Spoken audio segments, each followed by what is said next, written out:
നിങ്ങൾക്ക് നിങ്ങളുടെ ഐഫോണിൽ നിന്ന് നമ്മുടെ വിൻഡോസിൻ്റെ ലാപ്ടോപ്പിലേക്ക് ഫയൽ ട്രാൻസ്ഫർ ചെയ്യാനായിട്ട് ഈസി ആയിട്ട് ചെയ്യാൻ പറ്റുന്നൊരു സാധനമാണ്. നമ്മുടെ ഐഫോണിൽ ആദ്യം നമ്മൾ സാപ്യ എന്ന് പറയുന്ന ആ ഒരു ആപ്ലിക്കേഷൻ ഡൗൺലോഡ് ചെയ്യുക. ഇതാണ് ആപ്ലിക്കേഷൻ. ഈ ഒരു പിക്ചർ നോക്കിയാൽ മതി. ZAPYA സാപ്യ. ഈ ആപ്ലിക്കേഷൻ ഡൗൺലോഡ് ചെയ്യുക. നമ്മുടെ ആപ്പ് സ്റ്റോറിലുണ്ട്, ഫ്രീ ആയിട്ട് ഡൗൺലോഡ് ചെയ്യാം.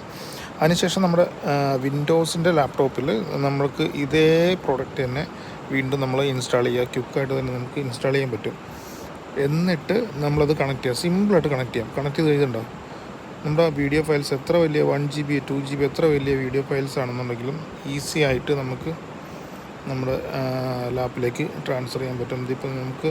ഇപ്പോൾ ഞാൻ ഇത്രയും ഫയൽസ് ഓൾറെഡി ട്രാൻസ്ഫർ ആക്കിയിട്ടുണ്ട്. നമ്മുടെ കുറേ വീഡിയോ ഫയൽസ് എല്ലാം വലിയ ഫയലാണ്. കേബിൾ വഴി ട്രാൻസ്ഫർ ചെയ്യുന്നതിനേക്കാൾ വളരെ ഈസിയാണ്. പെട്ടെന്ന് തന്നെ നമുക്ക് ഫയൽ ട്രാൻസ്ഫർ ആവുന്നുണ്ട്. ഓക്കെ, ഇതുണ്ട്. ഈ വീഡിയോ ഫയൽസ് ഫുള്ള് നമ്മളിപ്പം